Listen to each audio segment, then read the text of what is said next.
como ahora se dice en el maravilloso mundo de los recursos humanos, que es una especie de nuevos esclavistas que miran los dientes de los contratados. 2. Atraer a Roma los mejores intelectuales de todo el Imperio Romano, promoviendo una centralización de gran alcance. Así se originó aquella categoría de intelectuales imperiales. Los primeros intelectuales orgánicos son los intelectuales imperiales de Julio César.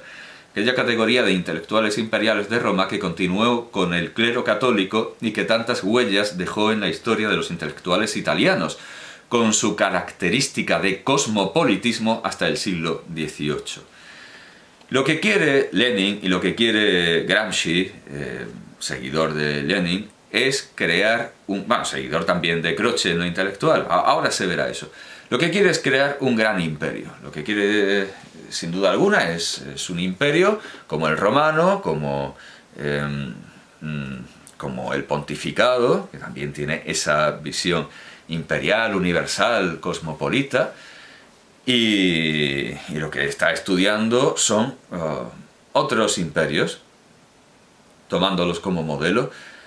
Y es no solo, claro, Julio César, aparece también otro emperador muy denostado por Marx, pero del que se toman algunas cosas útiles, y hay un pasaje que sin duda alguna me gustaría traer a colación. Bueno, la antología de Soletura, de Jordi Soletura, está dividida en las siguientes partes. Primera, los intelectuales y la organización de la cultura. Todo esto del intelectual orgánico, el intelectual oficial. Y aquí se incluye la educación. Está la formación de los intelectuales, la organización de la escuela y de la cultura. Aquí está toda la parte pedagógica, en busca del principio educativo, problemas escolares y de organización de la cultura, principios de pedagogía moderna, etc. Y aquí disiente Gramsci de lo que es la pedagogía. Bueno, hemos visto que, salvo algún error, inevitable en la práctica, salvo algún error, es un gran pedagogo. Gramsci disiente de la teoría pedagógica socialista oficial que ya hemos visto que estaba basada en Rousseau y en Pestalozzi. Él le quita valor a Rousseau y Pestalozzi, dice que lo que hacía Rousseau era simplemente reaccionar contra la educación de su tiempo, pero que el seguir a Rousseau y a Pestalozzi ha creado una especie de mistagogos, de una extraña secta que se dedica a deliquios y delirios extraños que no tienen que ver con la realidad y con la práctica. Gramsci disiente de esa teoría y toma notas muy serias y muy documentadas para ver cómo se puede lograr una educación mejor. Y claro, todo esto no está recompuesto en una obra definitiva. Así que una cuestión profunda y grave se trata de una manera profunda y grave y no se acaba resolviendo. Nosotros podemos leerlo con grandísimo provecho y podemos aprender muchas cosas y rehacer la obra que Gramsci no pudo hacer. Rehacer con sus materiales una obra que él no pudo terminar. Hay, creo que es en la sección En busca del principio educativo, algo que me parecía muy importante citar y no he anotado. Sí, aquí está. No le he puesto un índice, confiaba en encontrarlo de memoria y sí, lo he encontrado de memoria, no pasa nada. Hemos dicho que Gramsci es un gran admirador de Benedetto Croce. A su vez, Benedetto Croce es un gran admirador y un discípulo de Antonio Labriola, era su maestro. Croce no era marxista, no era socialista, pero era un gran admirador y aprendió mucho de Antonio Labriola.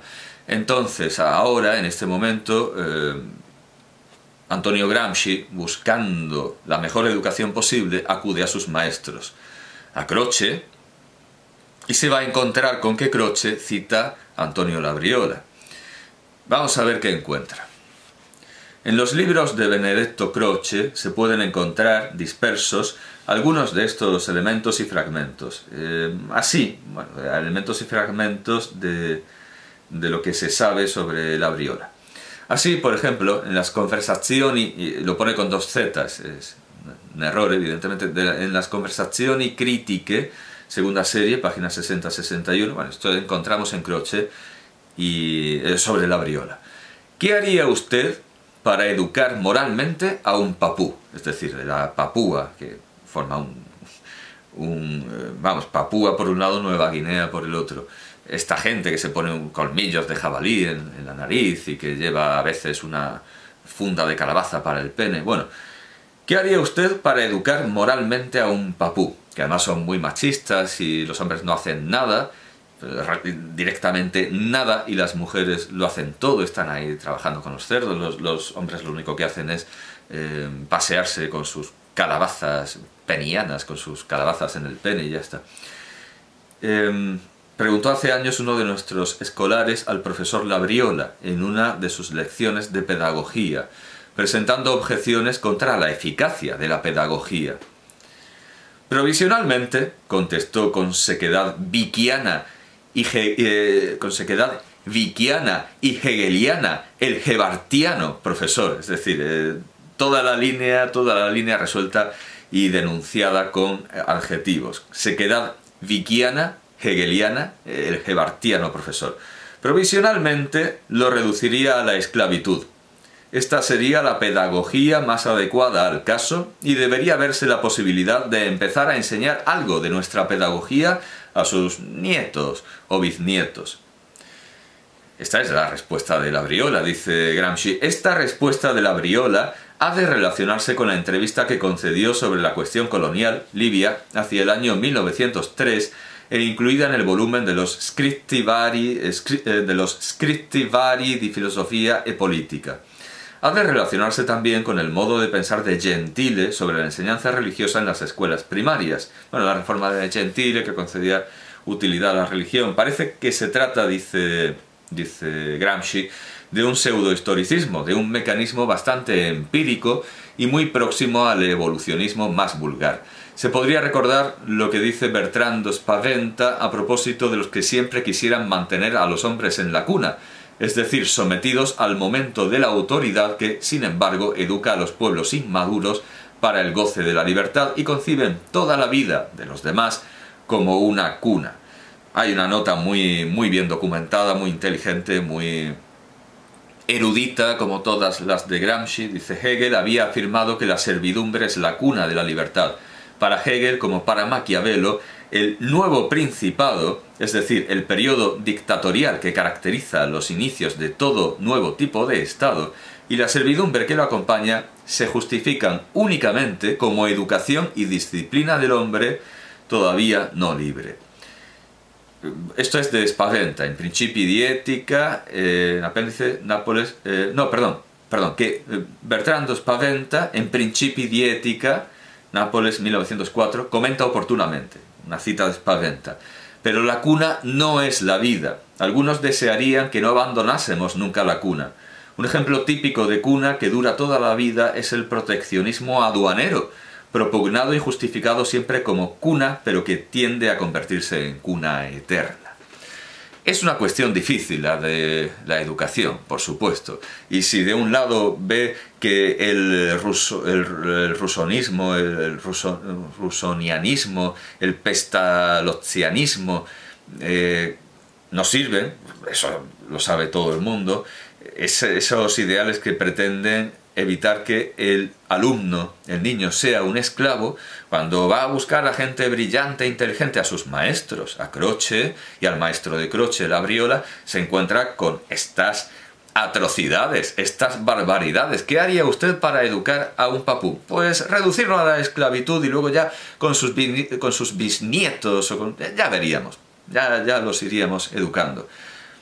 Cuando uno se da a la erudición y uno se va a libar en distintas ideas de distintos maestros, y esto es lo que hace Gramsci, se encuentra con cosas que no le sirven, que evidentemente no le sirven, y tiene que montarse él mismo una propia teoría que lamentablemente Gramsci no llega a formular, sino que todo esto son, como digo, apuntes, pero que nos invitan y nos estimulan a trazar nosotros mismos una visión, una teoría que refleje una visión, una contemplación, una teoría verdaderamente seria, verdaderamente funcional, que pueda ser útil, pero que se base en el conocimiento y no en las ideas, en los deseos, en las suposiciones. Gramsci escribe aquí grandes textos pedagógicos sin terminarlos, simplemente planteando los problemas, mostrando las vías y enseñando lo que hay. Pero no era lo que quería. Esto me importa, por supuesto, y naturalmente para una biblioteca pedagógica Gramsci es imprescindible. Pero estaba hablando de la construcción del imperio, en este caso ha de ser el imperio socialista. Ya hemos visto que el modelo es el de Julio César, el que inventa el intelectual orgánico, el intelectual imperial es Julio César. Pero quería tomar algo de la parte de periodismo. Todo esto es educación, pedagogía, formación de los intelectuales. Luego viene una sección, en esta antología de Jordi Solletura, una sección de periodismo. Y de aquí quería leer digamos que analiza plenamente y con rigor todo el fenómeno de la prensa, periodismo integral, los lectores, movimientos y centros culturales, el ser evolutivo final, diletantismo y disciplina, revistas tipo, revistas moralizantes. Bueno, pero quería centrarme en un aspecto de esa anatomía, que, bueno, por cierto, en periodismo. Ah, no, sí, está bien. Vamos a ver, semanarios provinciales, los diarios de las grandes capitales, semanarios provinciales, titulares, cronistas, rúbricas científicas, diarios de información y de opinión. Estoy buscando los diarios estatales. Aquí está, periódicos estatales, página 116. Me importa mucho lo que dice Gramsci sobre los periódicos estatales, porque sus supuestos seguidores en España propugnaban que la libertad de prensa es incompatible con que existan medios de comunicación privados. Para ellos la libertad es cartesiana, la libertad consiste en poder hacer lo que hay obligación de hacer, lo que hay obligación moral de hacer, o lo que entienden así la libertad, de una manera no positiva, haz lo que quieras, sino de una manera negativa, que no haya restricciones para hacer lo que se debe hacer. Es una libertad cartesiana. Y propugnaban esto. No hay libertad de prensa si hay medios de comunicación privados. La prensa debe decir la verdad, esa es la libertad de prensa, que la prensa pueda decir la verdad, y la verdad la dicen las organizaciones sociales, bla bla bla, el Estado. El Estado. La prensa, la libertad de prensa consiste en que el Estado diga la verdad a través de medios públicos. Esto es lo que decían nuestros supuestamente gramscianos españoles. Vamos a ver lo que dice Gramsci, de verdad, lo que anotaba Gramsci. Él ve ese modelo de la prensa estatal en Napoleón III, pero es cierto que el inventor de los periódicos, el inventor del periódico, del medio periodístico, de la prensa, es Julio César, con los Acta Diurna, y es un diario público, es un diario en el que se transmiten las decisiones del Senado y luego se van añadiendo otro tipo de anuncios, pero no hay por qué irse a algo tan reciente como Napoleón III, si no es para caricaturizarlo, como hace Gramsci. Pero es un hecho que Julio César inventó el imperio y el populismo y el socialismo con todos los elementos, incluyendo el periódico estatal. O sea, el primer periódico es el de Julio César, los Acta Diurna, que es un periódico mural, y además es el periódico público, que supuestamente, claro, dice la verdad, porque transmite las decisiones del Senado y está prestando un servicio público. Bueno, dice... no es muy largo. Cabe recordar lo que Napoleón III dijo del periodismo durante su prisión en Alemania al periodista inglés Miles Cohn. Esto está tomado de Paul Guerriot, la captivité de Napoleón III en Alemania, página 250. Bueno, todo está muy bien documentado. Gramsci es un grandísimo estudioso que además tiene tiempo de estudiar ahí en la cárcel, claro, no tiene otra cosa que hacer que leer y tomar notas. Napoleón habría querido convertir el diario oficial en un diario modelo, enviado gratuitamente a todos los lectores.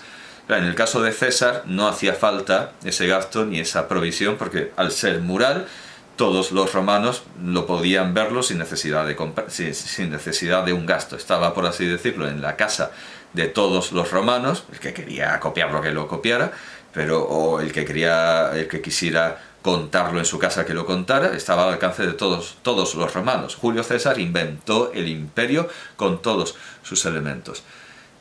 Con la colaboración de las plumas más ilustres de la época y con las informaciones más seguras y controladas de todas las partes del mundo.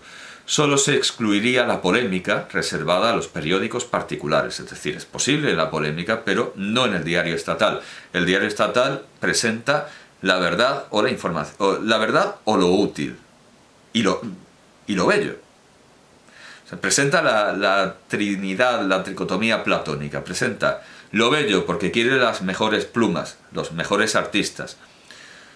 Lo verdadero, y cuando no es posible lo verdadero, lo útil. La concepción de un diario de Estado va ligada, lógicamente, a las estructuras gubernamentales antiliberales, es decir, a aquellas en que la sociedad civil se confunde con la sociedad política, tanto si son despóticas como democráticas, es decir, incluso en una democracia puede ser antiliberal. Sobre esto no hacen falta muchas demostraciones. La pregunta es, si la escuela es del Estado, ¿por qué no será también del Estado el periodismo, la escuela de los adultos? Napoleón III, argumentaba partiendo del concepto de que si es cierto el axioma jurídico de que la ignorancia de las leyes no excusa de su cumplimiento, el Estado debe informar gratuitamente a los ciudadanos de toda su actividad, es decir, debe educarlos. Argumento democrático que se transforma en justificación de la actividad oligárquica. El argumento tiene, sin embargo, su valor. Hombre, claro, ¿cómo negarlo? Tiene muchísima lógica. Solo puede ser democrático, dice Gramsci, en aquella sociedad en que la unidad histórica de la sociedad civil y la sociedad política, esto de sociedad civil es también un concepto muy repetido que se toma de Gramsci, que la sociedad civil y la sociedad política se entiende dialécticamente, en la dialéctica real y no solo conceptual. Nos estamos liando, pero hay que tener en cuenta que esto son notas para desarrollar en obras bien hechas. Y el Estado se concibe como superable por la sociedad regulada. En dicha sociedad, el partido dominante no se confunde orgánicamente con el gobierno, sino que es un instrumento para la transición de la sociedad civil política a la sociedad regulada, en cuanto las absorbe ambas para superarlas, no para perpetuar sus contradicciones, etc. Es decir, el Estado es simplemente un paso en esta evolución dialéctica para lograr una sociedad regulada. El objetivo no es esa creación, ese tótem del Estado, sino la sociedad. La sociedad civil, que es aquello por lo que pierde la cabeza Soros. Soros está entusiasmado con eso de la sociedad civil. Viene a defender las mismas ideas que aquí menciona Gramsci. Y ahora viene la observación crítica.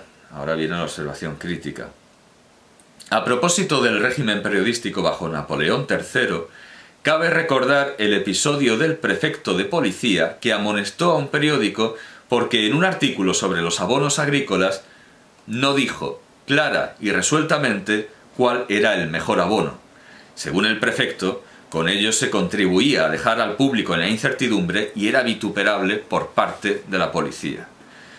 Si Napoleón III considera que así como las escuelas forman a los niños, los periódicos deben igualmente formar a los adultos dándoles la belleza, que es algo subjetivo, porque hoy día, a lo mejor a la Academia Goncourt, a la Academia Francesa, les parece que la belleza está en Ulbeck. A lo mejor en un futuro consideramos que había mejores plumas en Francia que la de Ulbeck. La belleza es algo relativo. La utilidad también es muy relativa. Está el famoso caso del médico, del científico al que el gobierno francés, por un lado, condecoró por haber soltado, por haber liberado la plaga de la mixomatosis entre los conejos, y por el otro lo multó. Por el otro lo multó porque beneficiaba a los bosques, que así no sufrían una hiperpoblación de conejos. Por el otro había liberado una enfermedad, había liberado una plaga. Lo que es útil es muy relativo. Cosas que se consideraban geniales luego resulta que son altamente cancerígenas. Vamos a hacer escuelas que no ardan y vamos a forrarlas en amianto, y luego resulta que el amianto es altísimamente cancerígeno. Lo que es útil es muy relativo. Y ahora, si vamos a que el Estado tiene que decir la verdad, eso no merece ni discutirse. Es verdad que el Senado ha dicho esto, vale, muy bien, pero aparte de esas verdades que empiezan por ha dicho, todo lo que sigue es evidentemente relativo y sujeto a deliberación. De aquí se saca que las cosas verdaderamente importantes son difíciles de saber y requieren una larga investigación. No se puede pedir a un mero periódico que diga, y además con responsabilidad casi penal, si no es verdad, que diga cuál es el abono más útil. Para eso hace falta una investigación muy profunda y no se puede resolver así como así por deber laboral. De igual modo que Gramsci, por deber laboral de intelectual, no determina cosas que son difíciles, abstrusas y complejas, sino que toma muchas notas y son tan complejas que no llega a organizarlas. Y este es el valor de Gramsci, el ver que los problemas son difíciles, que hace falta leer mucho, que hace falta estudiar, que no se puede seguir a un maestro, que no se puede seguir lo que diga la Briola. ¿Qué dice? Vale, yo no sé cómo educar a los chiquillos. ¿Qué hacemos? Lo que diga la Briola. ¿Qué dice la Briola? Esclavitud, esclavitud. No se puede hacer. Hay que pensar por uno mismo, hay que estudiar y de ahí hay que sacar la idea, aunque uno tenga un objetivo, que en el caso de Gramsci es el imperio, y por eso se fija en César, se fija en Napoleón III, pero ve que la historia se repite primero como tragedia y luego como farsa. El periódico de César, Acta Diurna, podía funcionar, pero estos propósitos de Napoleón III en un periodo cronológico mucho más cercano son ridículos, hacen aguas, claro, por supuesto. Esto de Napoleón III es lo que define para mí el valor de la obra de Gramsci. Gramsci no hace como supuestamente debería haber hecho según el prefecto de policía el periódico, y no dice esta es la mejor educación. No. Las cosas importantes requieren tiempo y son difíciles. Con esto ya está más que justificada la lectura de Gramsci en esta antología, pero quiero seguir enseñando las partes porque hemos visto educación. Estará al final. Sí, educación, periodismo, que es una prolongación de la educación. Hay una... ¿Cómo? Una quinta parte. No, perdón. Claro. Qué complicado. Bueno, hay dos partes, que son los intelectuales y la organización de la cultura, y otra que son cuestiones de literatura. Y me da igual. Voy a decir las partes tal cual sin complicarnos en megapartes. La formación de los intelectuales. La organización de la escuela y de la cultura. El principio educativo, todo esto es educación. Problemas escolares y de organización de la cultura. Periodismo, que es una prolongación de la educación. Europa, Asia, América, notas diversas. Y aquí es donde yo empecé a leer a Gramsci, por los comentarios que hace de volúmenes sobre filosofía, historia china que se publican en Occidente. Él los caza todos, él está muy despierto, y empecé a respetar a Gramsci precisamente por esto, por su interés sinológico. Él está atentísimo a lo que se publica y hace muy buenas reseñas en sus cuadernos de la cárcel. Cuestiones de literatura. Literatura popular, aquí viene su famosa crítica a los literatos italianos que no habían sabido hacer una literatura buena para el pueblo, a diferencia de Dickens, por ejemplo, que se lo manda a leer a sus hijos. Concepto de nacional popular, diversos tipos de novela popular, novela y teatro popular, Verne y la novela geográfico-científica. Por cierto, a sus hijos le dice que Wells no le acaba de convencer, pero aún así que no saquen malos juicios de Wells, sino que lean mucho, porque, claro, él ha escrito muchísimo y si lo juzgan solo por un cuento o medio cuento, están haciendo una injusticia. A él mismo no le gusta, pero reconoce que tiene una obra muy extensa que convendría conocer y que si quandoque bonus dormita Homerus, si de vez en cuando el buen Homero se echa una siesta, el buen Homero duerme, puede que Wells esté durmiendo la mayor parte del año, pero los días en los que está despierto puede hacer muy buenas cosas. Sobre la novela policíaca, todo esto tiene mucho en común con las reflexiones sobre el arte popular de Chesterton. Derivaciones culturales de la novela de folletín, origen popular del superhombre, Balzac... Bueno, otra parte, esa crítica específica contra la literatura italiana, carácter no nacional popular de la literatura italiana. Otra parte, problemas de crítica literaria. Claro, esto es lo que fascina a los comunistas, que no quieren que les hablen del arado y la tolva, sino que quieren leer novelillas burguesas, y aquí encuentran críticas a una literatura burguesa y pueden seguir leyendo literatura burguesa y esto les entusiasma. Es como ser comunistas de la nueva política económica, es como ser comunistas burgueses.